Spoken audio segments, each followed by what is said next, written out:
What the hell is this little ghetto rat doing in my server room? Richard Blackwood's voice cuts through the 3 a.m. silence like a blade.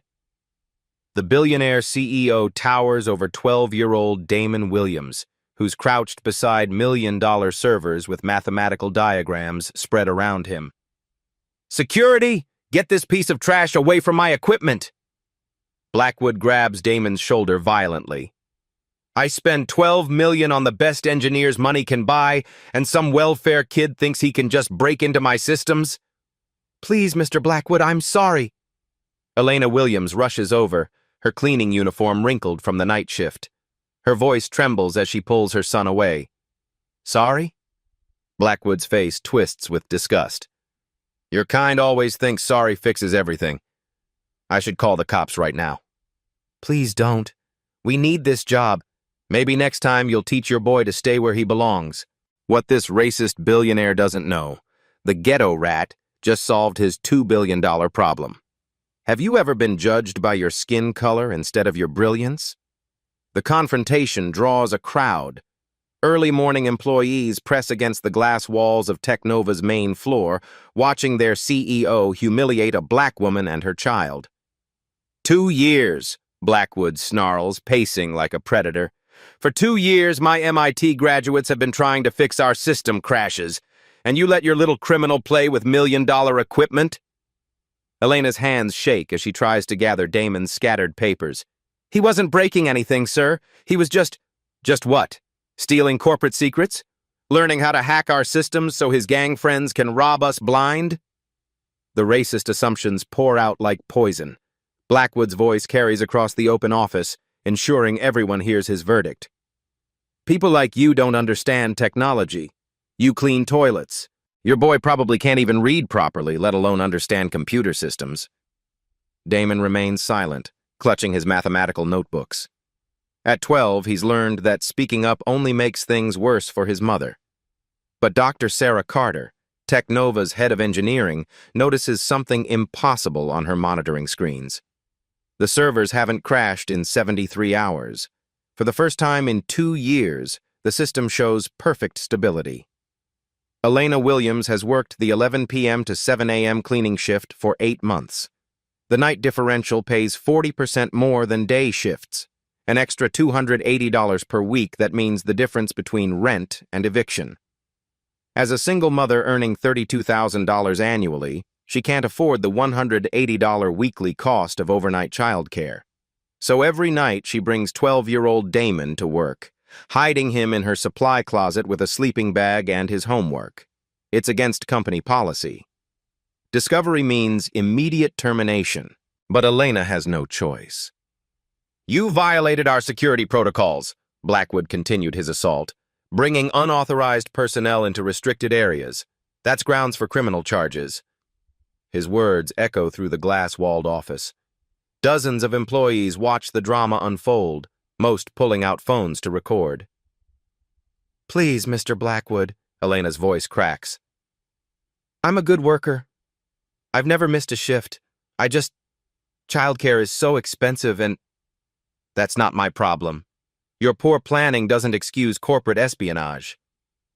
The CEO's Harvard MBA and inherited wealth have taught him that poverty equals moral failure. In his world, struggling parents deserve their circumstances. What Blackwood doesn't see are the 47 pages of mathematical analysis scattered around Damon's feet. For 3 months, while Elena cleaned offices, her son conducted an unauthorized study of Technova's infrastructure. Using advanced calculus he taught himself from MIT OpenCourseWare, Damon mapped every system failure pattern with scientific precision. His notebooks contain Fourier analysis of server acoustic signatures. Hand-drawn network topology diagrams are more accurate than official blueprints.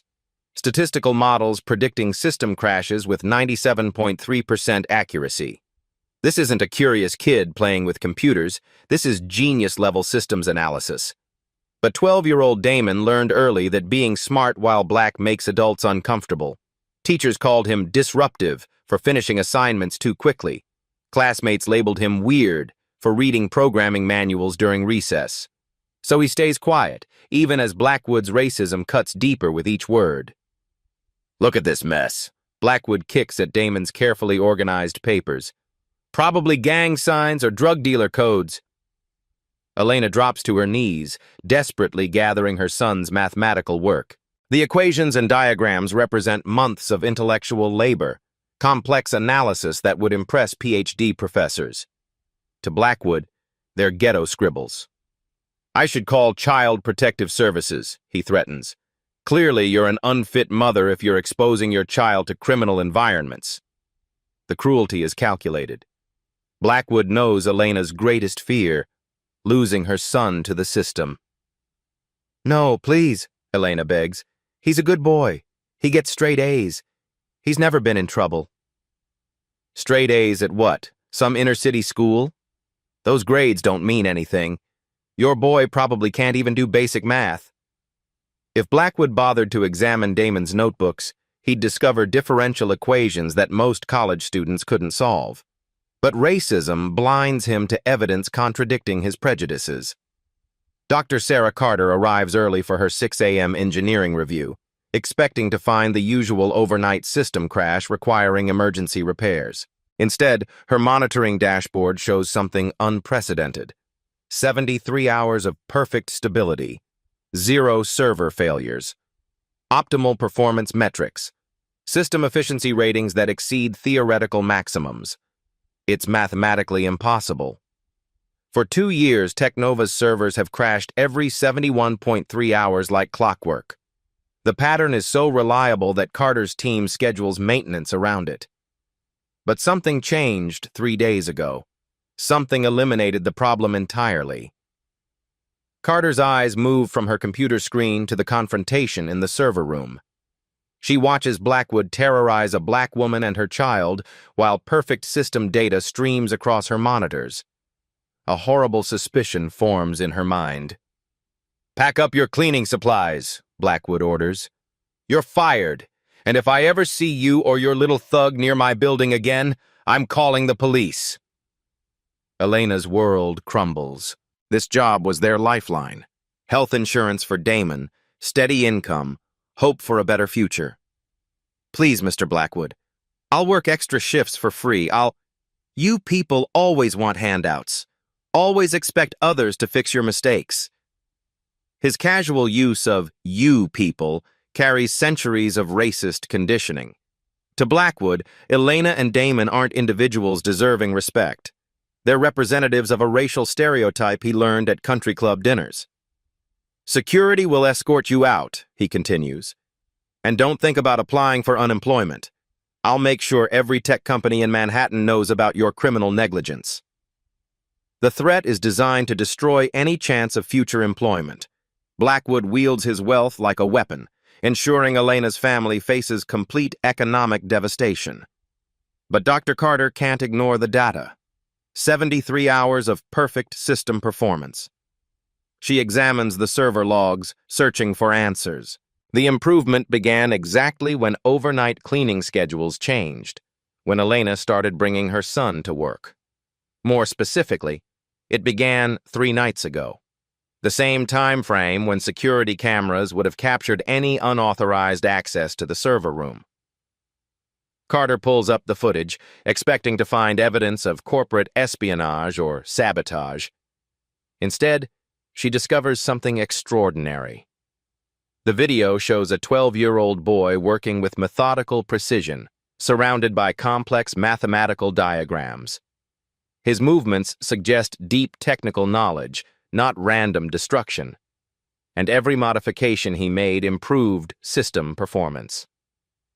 Dr. Carter, Blackwood notices the engineering director approaching. Perfect timing. I just caught these criminals tampering with our servers. Chen looks at Damon, then at her tablet displaying unprecedented system stability. Sir, I need to show you something. It can wait. First, I want criminal charges filed against... Sir, Carter interrupts, her voice urgent. Our servers haven't crashed in 73 hours. Blackwood pauses, processing her words. What did you say? 73 hours of perfect stability. No crashes, no failures. The system is performing better than it has in 2 years. The CEO's confident racism wavers slightly. His company has been hemorrhaging $3 million per week due to system failures. The board scheduled an emergency meeting for tomorrow to discuss his potential termination. That's impossible. Chen shows him the data. Performance metrics that exceed engineering specifications. Efficiency ratings that shouldn't be achievable with current hardware. The improvements began exactly when... Carter glances at Damon. 3 nights ago. Blackwood's face hardens as he realizes the implication. A 12-year-old black boy might have achieved what his MIT-educated engineering team couldn't. Absolutely not, Blackwood's voice turns vicious. I don't care what your computers say. This little criminal didn't fix anything. He probably made it worse, and we just haven't discovered the damage yet. His wealth and whiteness have always protected him from being wrong. The possibility that a poor black child possesses superior intelligence threatens his entire worldview. Sir, the data is conclusive. The data is wrong, Blackwood explodes. Some welfare kid who can't even afford decent clothes didn't outsmart 12 MIT graduates. Elena pulls Damon closer, shielding him from the billionaire's rage. But Damon steps forward, his young voice calm and clear. Mr. Blackwood, your fiber optic connections are loose. The thermal expansion creates signal degradation during cooling cycles. I calculated the expansion coefficients and... Shut up! Blackwood's racism erupts in full fury. Nobody asked you anything, boy. The word boy carries particular venom, a reminder of slavery's linguistic legacy. Dr. Carter stares at Damon in shock. Fiber optic thermal expansion. Signal degradation coefficients. These are graduate-level engineering concepts. How does a 12-year-old understand advanced systems theory? Dr. Carter, Damon continues, ignoring Blackwood's fury. I have mathematical proofs showing the correlation between thermal cycles and system failures. I can explain the solution if... You can't explain anything, Blackwood shouts. You're just a ghetto kid who belongs in juvenile detention. But Carter sees something in Damon's eyes that she recognizes. The look of genuine genius trying to communicate complex ideas to people who refuse to listen. The confrontation attracts more attention. Nearly 50 Technova employees now watch through glass walls, phones recording every moment of their CEO's racist meltdown. Tomorrow, this footage will go viral. #Justice for Damon will trend worldwide. But right now, Elena just wants to protect her son from further humiliation. Come on, baby, she whispers, gathering their belongings. We need to go. Wait, Dr. Carter calls out. I think we need to examine what actually happened here. Blackwood spins to face his engineering director. Dr. Carter, you're either with me or against me. Are you seriously suggesting that this criminal solved our engineering problem? Chen looks at her data again. 73 hours of perfect stability. 2 years of failures, solved in 1 night by a 12-year-old boy. Sir, I think we need to run some tests. Will Dr. Carter risk her career to defend a child genius? Or will racism win again? Damon Williams discovered his gift at age 7, but it nearly destroyed his education. When his teacher, Mrs. Patterson, assigned basic addition problems, Damon finished the entire workbook in 15 minutes, then started solving algebra equations he'd glimpsed in older students' textbooks.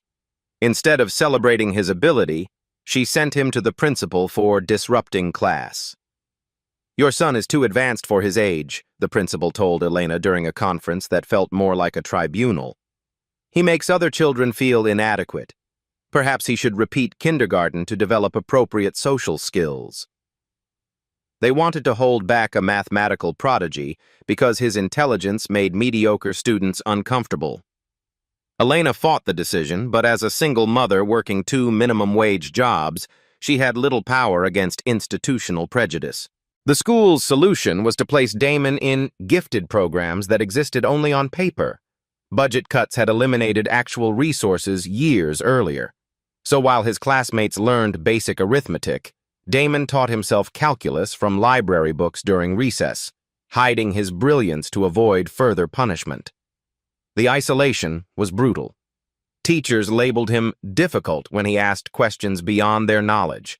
Students called him weird for reading programming manuals instead of comic books. By age 9, Damon had learned that being exceptionally smart while black meant constant suspicion and resentment. Adults assumed his intelligence was fake, stolen, or dangerous. Children feared what they couldn't understand. Elena watched her son's natural curiosity slowly transform into careful silence. Everything changed when Elena took a weekend cleaning job at Martinez Electronics Repair. The owner, Pete Martinez, was a 70-year-old former IBM engineer who'd spent 40 years designing mainframe systems before retiring to fix consumer electronics. On Damon's first day tagging along with his mother, Pete found the boy reading a college-level textbook on computer architecture while Elena mopped floors. "Kid, you understand what that book's talking about?" Pete asked, expecting a typical 9-year-old's confusion. Instead, Damon launched into a detailed explanation of CPU instruction sets and memory management protocols. Pete nearly dropped his soldering iron. He'd taught graduate courses at Columbia University, and this 9-year-old grasped concepts that challenged PhD students. "Elena," Pete called out, his voice filled with wonder, "your boy's got something special." For the first time in Damon's life, an adult recognized his intelligence as a gift rather than a problem. Pete became the mentor Damon desperately needed, providing college-level textbooks, access to sophisticated diagnostic equipment, and most importantly, validation that his mind was extraordinary. Under Pete's guidance, Damon's genius flourished without restrictions. He mastered assembly language programming at 10, designed custom encryption algorithms at 11, and reverse-engineered commercial software for practice. Pete's workshop became a sanctuary where intellectual curiosity was celebrated rather than suppressed. The old engineer taught Damon that complex problems often had elegant solutions hiding in plain sight. You just needed intelligence to see them. "Most people make engineering too complicated," Pete would say while they worked together. "They throw fancy equations at problems that need simple thinking. Real genius finds the obvious answer everyone else misses." This philosophy became Damon's core motto. Elegant solutions hide in plain sight. You just need intelligence to see them. It taught him to approach massive technical challenges through pure analytical thinking rather than conventional methods. While other students memorized formulas, Damon understood underlying principles. While engineers followed established procedures, Damon saw patterns that revealed root causes. Pete also taught Damon practical skills that school never addressed. How to analyze system failures through acoustic signatures. How to diagnose problems using mathematical modeling rather than trial and error. How to trust his intellectual instincts even when adults dismissed his conclusions. Most importantly, Pete taught him that true genius meant solving problems others couldn't, regardless of social consequences. The mentorship lasted until Pete's death 8 months ago. The old engineer left Damon his complete technical library, over 300 advanced textbooks on mathematics, computer science, and electrical engineering. More valuable than the books was Pete's final letter. "Damon, your mind is a once-in-a-generation gift. The world will try to limit you because of your age and circumstances. Don't let them. Trust your intelligence above all else. When you see a problem that needs solving, solve it. Don't wait for permission from people who couldn't understand your solution anyway." Those words echoed in Damon's mind during his nights at Technova. While Elena cleaned offices, he treated the building's technical infrastructure like a massive puzzle requiring mathematical analysis. He mapped network dependencies using topology theory. He analyzed failure patterns through statistical modeling. He identified system inefficiencies using techniques from MIT's graduate coursework. His approach combined advanced computer science theory with intuitive problem-solving, a rare combination that produced breakthrough insights. The server room's acoustic anomaly triggered everything Pete had taught him. The clicking pattern wasn't random noise, it was mathematical evidence of systemic failure. Damon's genius-level pattern recognition abilities immediately identified thermal expansion in fiber optic connections as the root cause. His solution was elegantly simple. Calculate precise expansion coefficients, then create controlled joints that accommodated thermal movement without signal degradation. It was exactly what Pete meant about elegant solutions hiding in plain sight. MIT engineers searched for complex software fixes while the answer required basic mechanical engineering principles applied with mathematical precision. Damon's 12-year-old genius saw what PhD specialists missed because he approached the problem without preconceptions or institutional blind spots. Now, facing Blackwood's racism and Carter's skepticism, Damon carries Pete's lesson forward. His intelligence demands recognition not because of his age or race, but because mathematical truth transcends social prejudice. The servers don't care who fixed them. They only care that someone finally understood their language. Dr. Carter's words hang in the air like an accusation.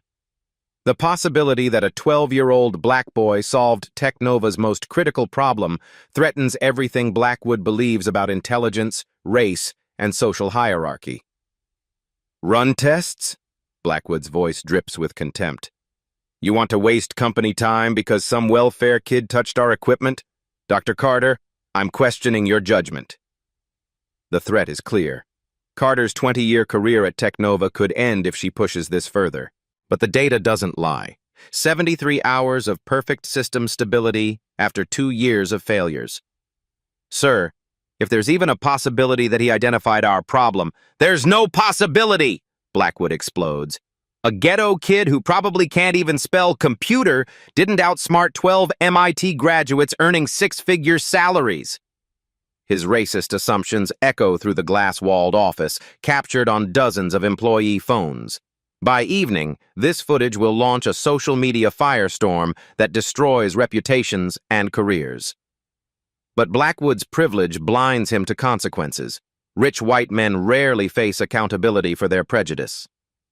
Elena tries to shield Damon from the verbal assault, but her son steps forward with quiet determination. At 12, he's tired of hiding his intelligence to protect other people's comfort. Mr. Blackwood, Damon's voice carries startling confidence. Your system failures follow a predictable pattern. I can show you the mathematical proof. Shut your mouth, boy. Blackwood's fury reaches dangerous levels. I don't want to hear another word from you. But Dr. Carter recognizes something extraordinary in Damon's demeanor. The calm certainty of someone who understands complex systems at a fundamental level. She's seen that same confidence in Nobel Prize winners and tech industry legends, never in a 12-year-old child. Chen makes a career-defining decision. Sir, I'm requesting an emergency engineering review. If this young man actually identified our root cause problem, the board needs to know immediately. Blackwood's face turns scarlet. His engineering director just challenged his authority in front of 50 employees. Worse, she's suggesting that a poor black child possesses technical knowledge that threatens his entire worldview.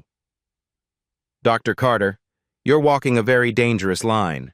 Are you seriously choosing some random kid over your own CEO?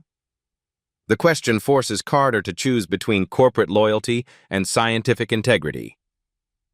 She looks at her tablet again.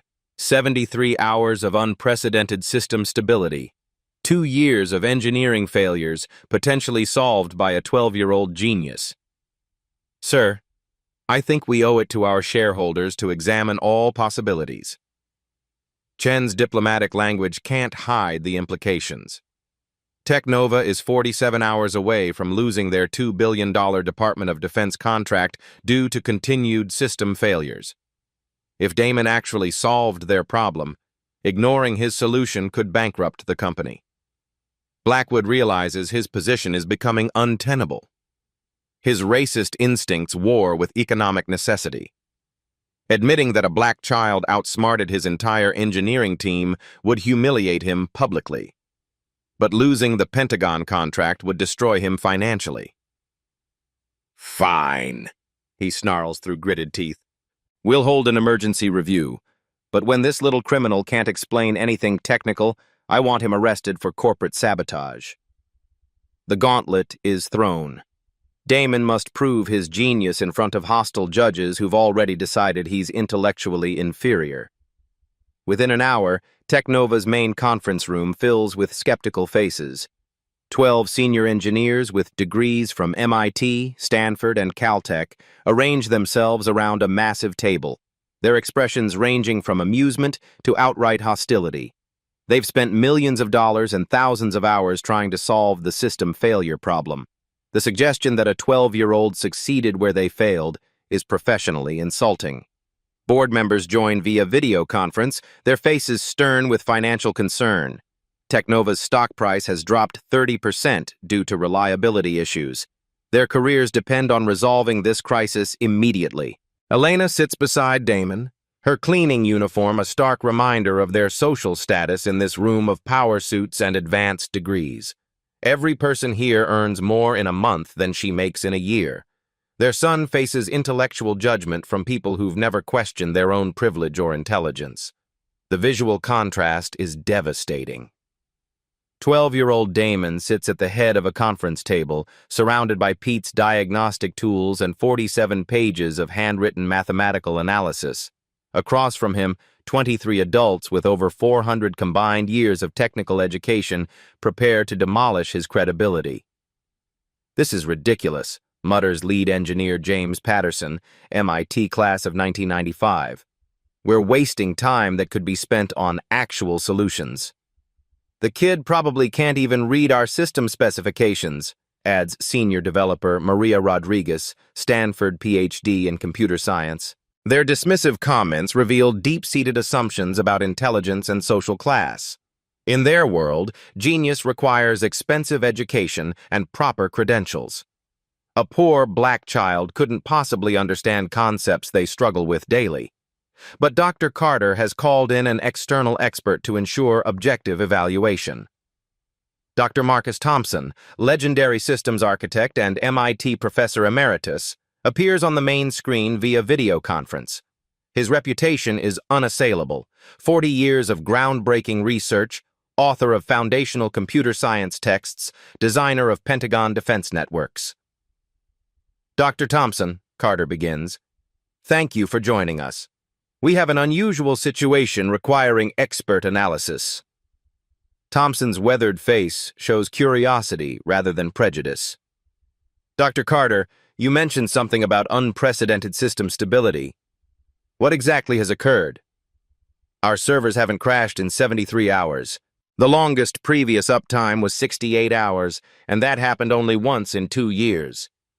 This young man," she gestures toward Damon, "may have identified our root cause problem."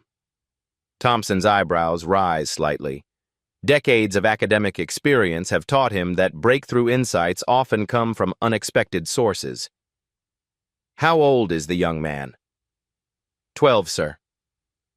The conference room falls silent. Even Thompson pauses, processing the implications. A 12-year-old child claiming to solve enterprise-level engineering problems that stumped PhD specialists. "I see," Thompson says slowly. "And he's prepared to explain his analysis?" Blackwood interrupts with barely controlled rage. "Dr. Thompson, this is a waste of your valuable time. The boy probably memorized some technical words without understanding their meaning. I'm only allowing this farce to prove his ignorance definitively." But Thompson's scientific mind overrides social prejudice. "Mr. Blackwood, in my experience, age is less important than understanding. If this young man has genuine insights into your system failures, we should evaluate them objectively." The expert's words carry enormous weight. Thompson's endorsement legitimizes Damon's participation in a way that corporate politics cannot dismiss. "Very well," Thompson continues. "Young man, are you prepared to explain your analysis of Technova's system problems?" Damon opens his notebooks, revealing pages of complex mathematical equations and detailed technical diagrams. His handwriting shows the careful precision of someone who takes intellectual work seriously. Yes, sir. I can demonstrate exactly why your servers fail every 71 hours and how to prevent it permanently. The room erupts in skeptical murmurs.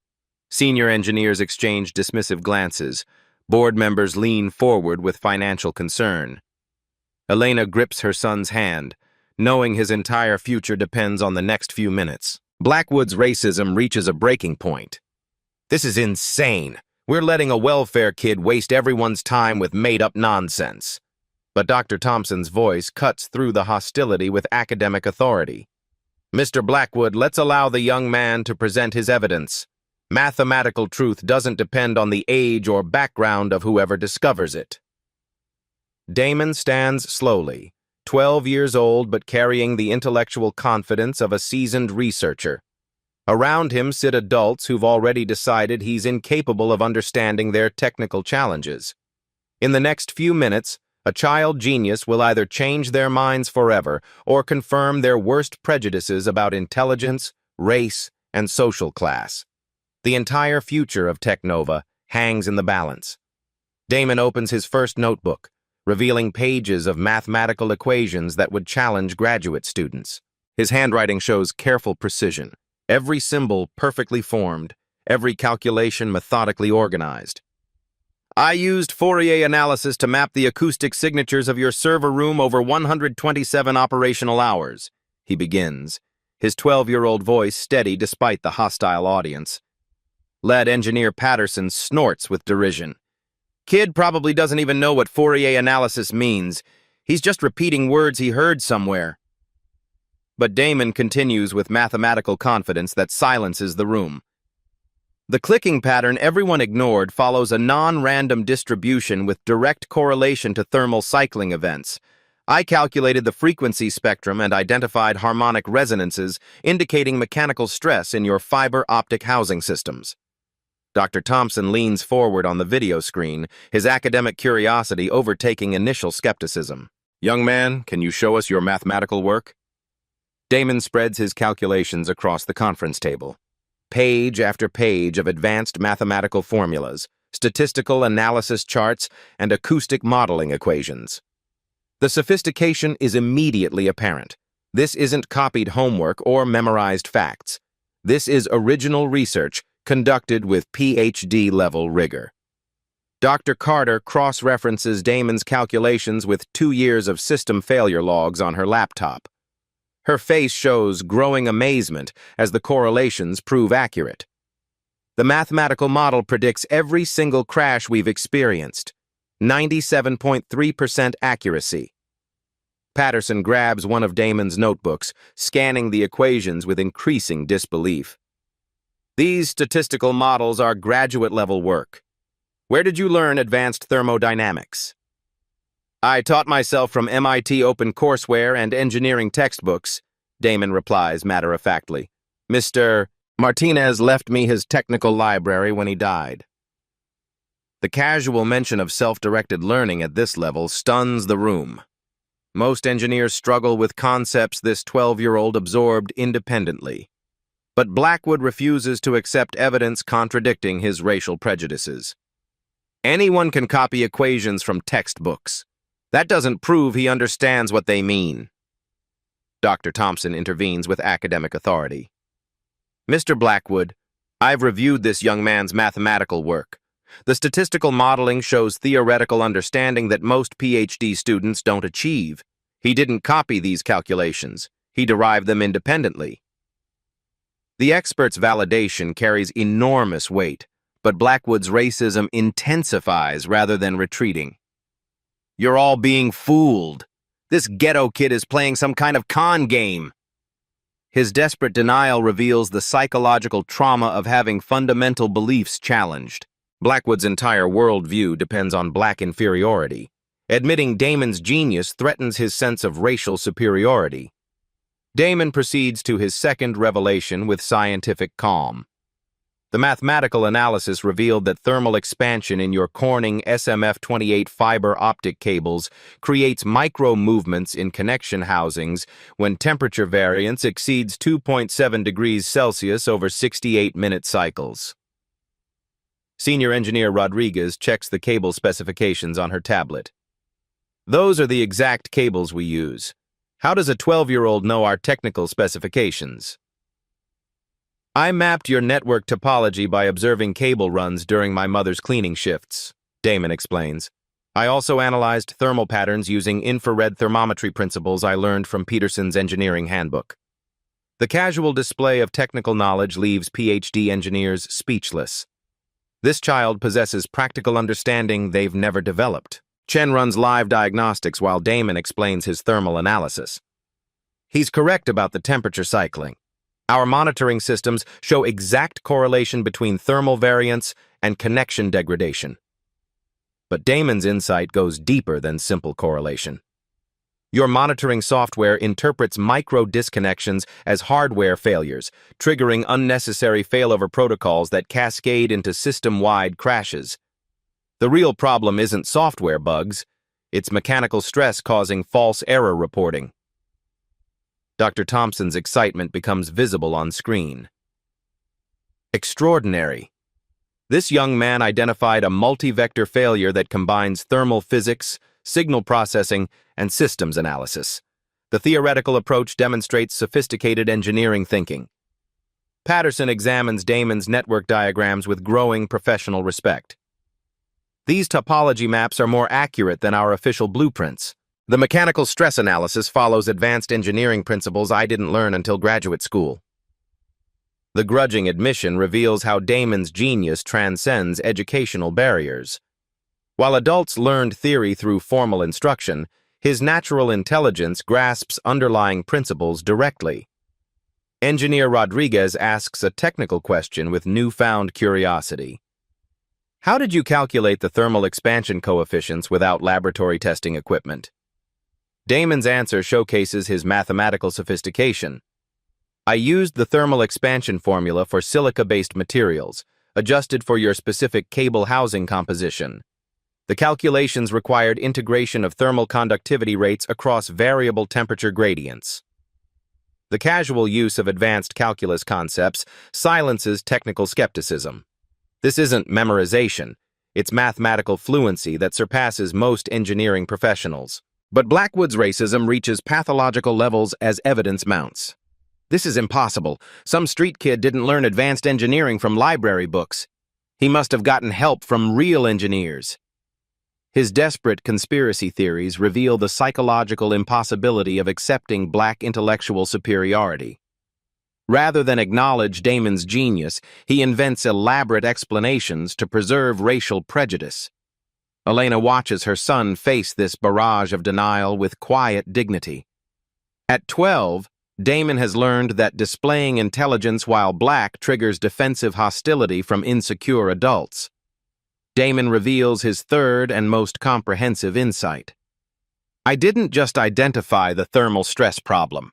I designed a complete solution that eliminates the root cause permanently. He opens his final notebook, revealing detailed engineering specifications that showcase systematic thinking beyond his years. I calculated optimal cable routing patterns that minimize thermal stress while maximizing cooling efficiency. The mathematical model predicts 31.7% improvement in thermal management. The engineering team studies his designs with professional fascination. Damon's solution combines mechanical engineering principles with advanced mathematical modeling to create an elegant fix that addresses multiple system vulnerabilities simultaneously. Dr. Carter runs computational analysis of Damon's proposed modifications. The thermal modeling is brilliant. He's created controlled expansion zones that accommodate temperature changes without signal degradation. Rodriguez examines the airflow calculations with growing amazement. He applied fluid dynamics principles to optimize cooling circulation. This level of systems integration is remarkable. Patterson reviews the complete solution with grudging admiration. The kid designed a permanent fix that prevents thermal stress, improves cooling efficiency, and eliminates cascade failures. It's more comprehensive than anything our team proposed. Dr. Thompson delivers the ultimate professional validation. In 40 years of academic engineering, I've never encountered such sophisticated systems thinking in someone so young. This young man possesses genuine genius-level intelligence. The expert's endorsement devastates Blackwood's racist assumptions. His defense mechanisms shift to class prejudice when racial stereotypes fail. Genius? He's just a poor kid whose mother cleans toilets. Real intelligence requires proper education and family background. But Damon's mathematical proof speaks louder than social prejudice. Dr. Carter announces the empirical verification that silences all objections. I've run a complete analysis of his proposed modifications. The mathematical models predict 99.1% reliability improvement. System uptime is now guaranteed indefinitely. Live monitoring data confirms Damon's theoretical predictions with perfect accuracy. Every calculation proves correct. Every engineering insight demonstrates superior understanding. Every solution exceeds professional standards established by PhD specialists. The room undergoes a dramatic transformation as intellectual evidence overwhelms social prejudice.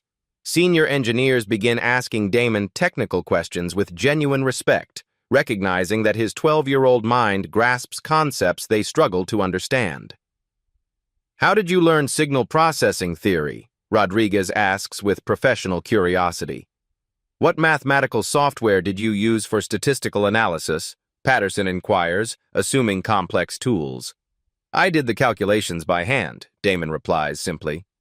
"Mathematics doesn't require expensive software, just logical thinking and careful work." I'll teach us. His casual dismissal of technological dependencies reveals pure intellectual confidence. While adults rely on computational aids, Damon's genius operates through direct mathematical reasoning. Dr. Thompson summarizes the extraordinary situation with academic precision. "Ladies and gentlemen, we've witnessed something remarkable. This 12-year-old has demonstrated mathematical sophistication, engineering insight, and systems thinking that surpass graduate-level work. His analysis identifies problems we missed and provides solutions we couldn't develop. The official validation from MIT's most respected systems architect establishes Damon's genius beyond dispute. Even Blackwood's pathological racism cannot survive such overwhelming evidence, but the CEO's prejudice mutates into a desperate personal attack. Intelligence doesn't matter if you're raised wrong. This kid comes from the projects. He'll probably end up in prison like all of them." The naked racism shocks even his own employees. Blackwood's mask has completely slipped, revealing the ugly truth beneath his corporate facade. Elena rises slowly, her dignity intact despite the verbal assault on her family. "Mr. Blackwood, my son has more intelligence and character than you'll ever possess." Her quiet strength contrasts sharply with Blackwood's desperate hatred, showing observers which person truly deserves respect. Damon closes his notebooks calmly, having proven his genius through mathematical truth rather than social credentials. Around him, 23 adults with advanced degrees have been forced to acknowledge that a 12-year-old black child possesses intellectual gifts they cannot match. The competence triad is complete. Mathematical analysis, engineering insight, and systematic solutions have established Damon's genius beyond reasonable doubt. Now comes the moment of ultimate verification. "Doctor," Thompson's voice cuts through the conference room tension with scientific authority. "If this young man's mathematical analysis is correct, his solution should withstand maximum operational stress. I'm authorizing an immediate Pentagon simulation, full Department of Defense processing load for 45 minutes. The announcement hits like a thunderbolt.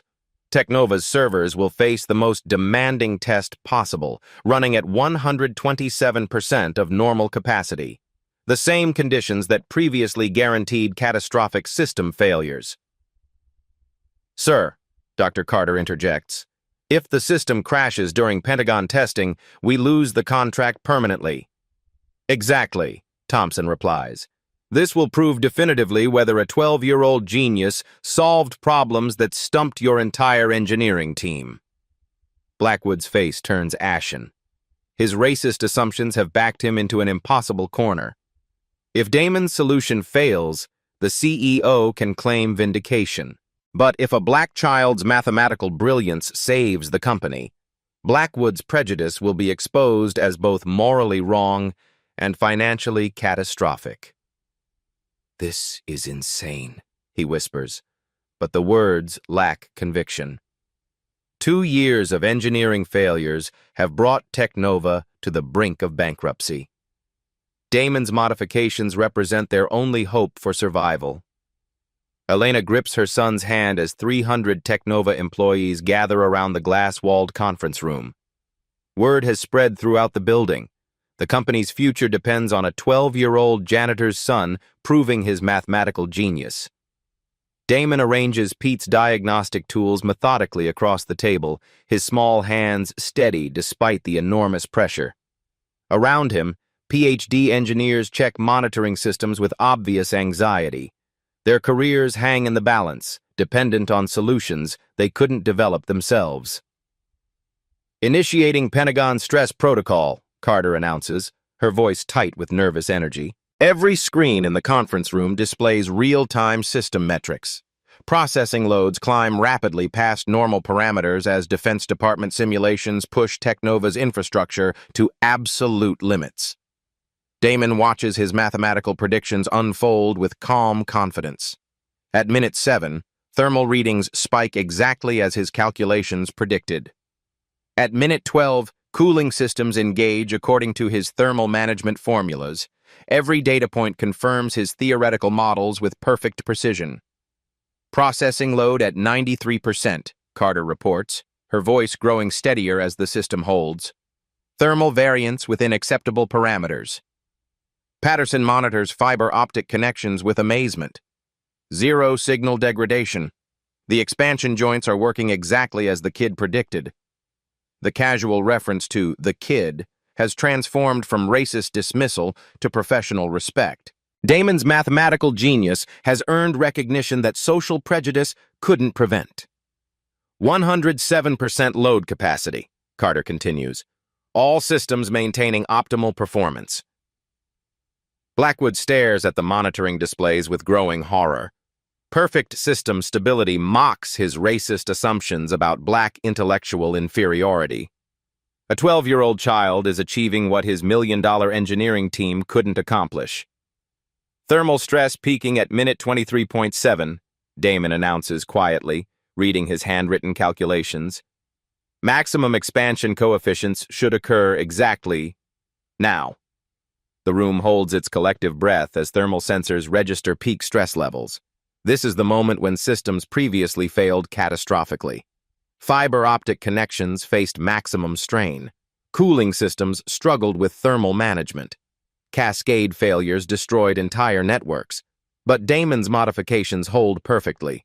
Zero connection failures, Rodriguez reports with obvious amazement. Thermal expansion joints maintain signal integrity throughout maximum stress. The mathematical elegance of Damon's solution becomes visually apparent on monitoring screens. Instead of fighting thermal expansion, his design accommodates natural material behavior through calculated engineering principles. Simplicity triumphs over complexity. 127% processing capacity, Carter announces. System performance exceeds all theoretical specifications. Dr. Thompson's weathered face shows professional awe as Pentagon data streams across his screen. Remarkable. The system isn't just stable, it's optimized. Performance metrics exceed military-grade requirements by 34%. Elena watches her son's vindication with tears streaming down her face. Years of teachers calling him disruptive and classmates calling him weird dissolve in the face of undeniable mathematical truth. Damon simply nods, satisfied that his theoretical predictions proved accurate. His genius required no drama, only mathematical precision and engineering logic. 45 minutes complete, Carter announces with barely controlled excitement. Zero failures, zero degradation, perfect system stability throughout maximum operational stress. The conference room explodes in stunned silence that transforms into amazed applause. Senior engineers who dismissed a ghetto kid 90 minutes earlier now face undeniable proof of his intellectual superiority. Dr. Thompson delivers the ultimate validation with academic gravity. The Pentagon stress test is officially complete. This young man's modifications have been fully verified under maximum operational conditions. System performance now exceeds Department of Defense specifications by the largest margin in testing history. He pauses, allowing the significance to register. Technova's contract is not only renewed, it's being upgraded to our highest security classification. Military grade, exceptional. Board members on video conference sit speechless, processing the impossible reality that a 12-year-old solved their most critical technical problem through pure mathematical genius. Blackwood slumps in his chair, his racist worldview shattered by empirical evidence. Real-time data proves beyond doubt that a poor black child possesses intellectual gifts that surpass his entire professional staff. Elena stands slowly, her dignity intact despite months of humiliation. Her son's mathematical brilliance has transcended social prejudice through the most objective measure possible: scientific truth. Damon closes his notebooks quietly, having proven that genius recognizes no barriers of age, race, or economic circumstance. Mathematical reality has spoken louder than racist assumptions. The moment of truth is complete. A 12-year-old prodigy has saved a billion-dollar corporation through pure intellectual superiority that no prejudice can deny. The mathematical truth cannot be denied. Blackwood stands before 300 Technova employees, his racist confidence shattered by undeniable evidence. The 12-year-old he called a ghetto rat just saved his billion-dollar company through pure intellectual brilliance. "I owe this young man and his mother a public apology," Blackwood begins, his voice hollow with defeat. The words taste like poison, but financial reality forces acknowledgement. "I made assumptions based on prejudice rather than evidence. Damon Williams demonstrated mathematical genius that surpassed our entire engineering team." The admission echoes through Technova's glass corridors, captured on dozens of employee phones. Within hours, this moment will spread across social media as a lesson in recognizing genius, regardless of age or race. Dr. Thompson's voice carries academic authority through the video conference. "Young man, MIT wants to offer you immediate enrollment in our accelerated undergraduate program with full scholarship. Your mathematical abilities qualify you for our most advanced theoretical coursework, regardless of age." The offer represents validation beyond social prejudice. MIT's most respected professor has officially recognized Damon's genius at the highest academic level. Additionally, Thompson continues, "I'm recommending you for our Young Innovators Fellowship, a program specifically designed for exceptional minds who transcend traditional educational boundaries." Elena covers her mouth, overwhelmed by opportunities she never imagined possible. Her son's intelligence finally receives recognition worthy of its extraordinary nature. Technova creates an unprecedented position on the spot. Chief Mathematical Consultant, Carter announces.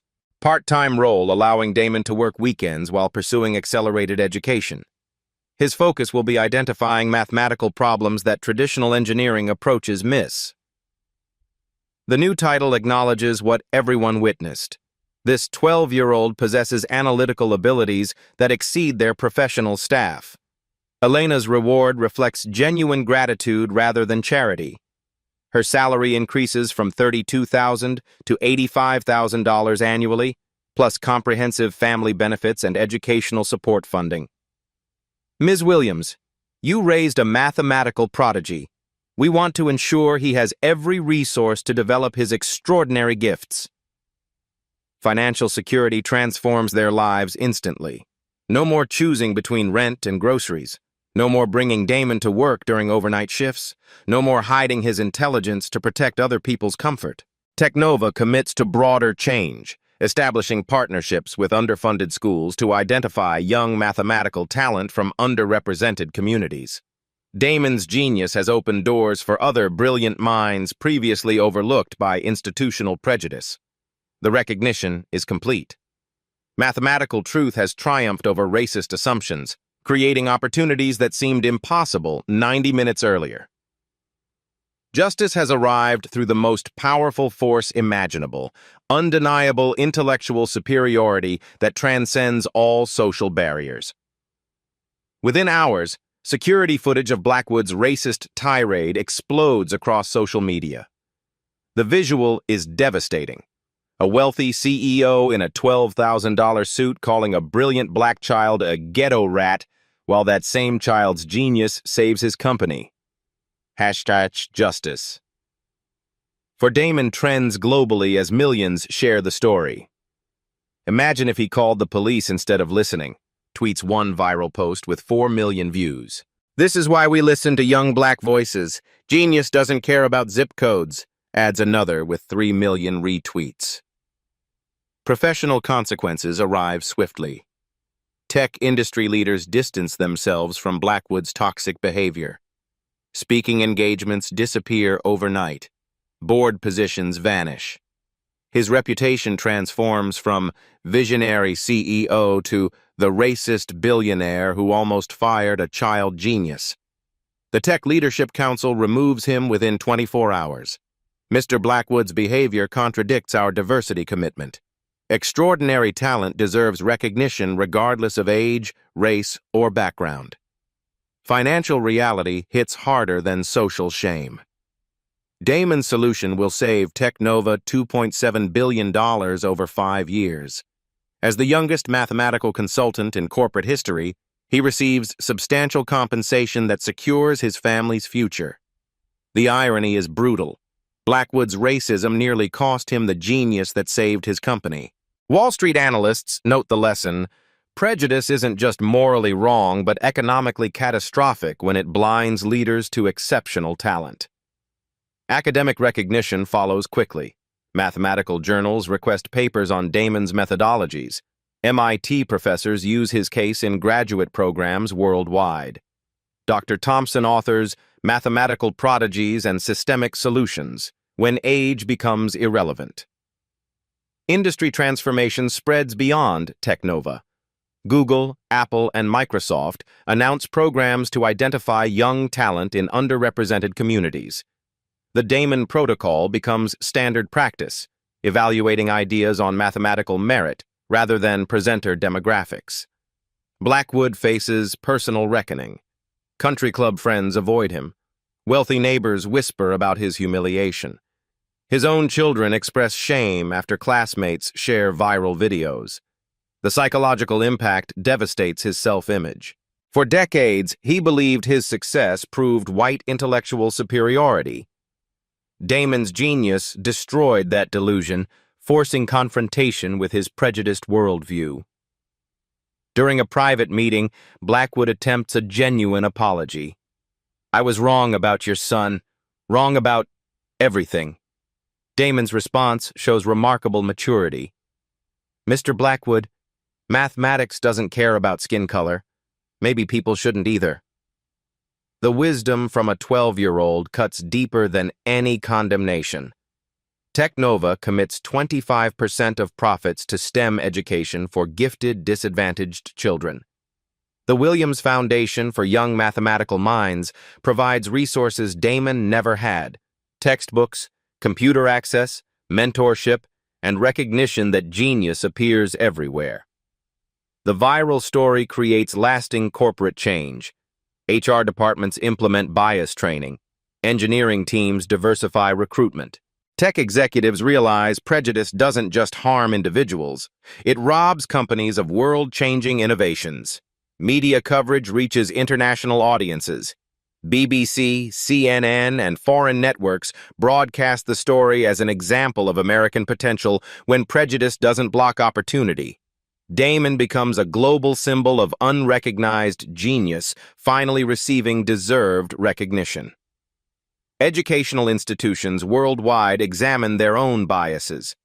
How many brilliant young minds do they overlook due to age, race, or economic assumptions?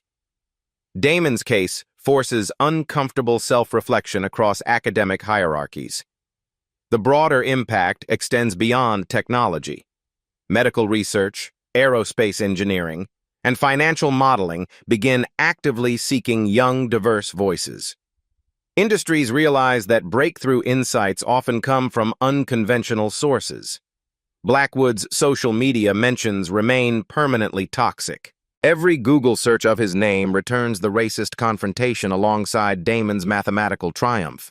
His legacy becomes a cautionary tale about the costs of prejudice. Justice arrives through mathematical truth that transcends social barriers. A man who believed in racial intellectual hierarchy was humbled by 12-year-old brilliance he couldn't recognize, understand, or deny. The karma is perfect. Blackwood's attempt to suppress genius backfired spectacularly, creating global opportunities for the very talent he tried to diminish. Mathematical reality proved more powerful than racist assumptions, delivering justice through undeniable intellectual superiority. 6 months later, 12-year-old Damon splits time between MIT's accelerated program and his consulting role at Technova. His mathematical genius has identified solutions to 4 additional industry-wide problems. Elena studies business management while working her well-paid position, finally able to pursue dreams deferred by poverty. Pete's motto, "Elegant solutions hide in plain sight, you just need intelligence to see them," now hangs in Technova's main conference room, reminding everyone that mathematical brilliance transcends age, race, and economic circumstance. True genius emerges from unexpected places. When we judge people by their background instead of their capabilities, we don't just harm individuals. We rob ourselves of world-changing solutions. If it were you facing Damon's situation, would you have spoken up or stayed silent when adults dismissed your intelligence?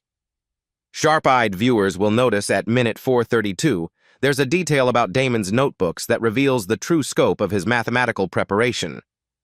Subscribe to Blacktail's Stories if you believe every brilliant mind deserves recognition, regardless of the package it comes in. Share this story to help other overlooked geniuses find their voice.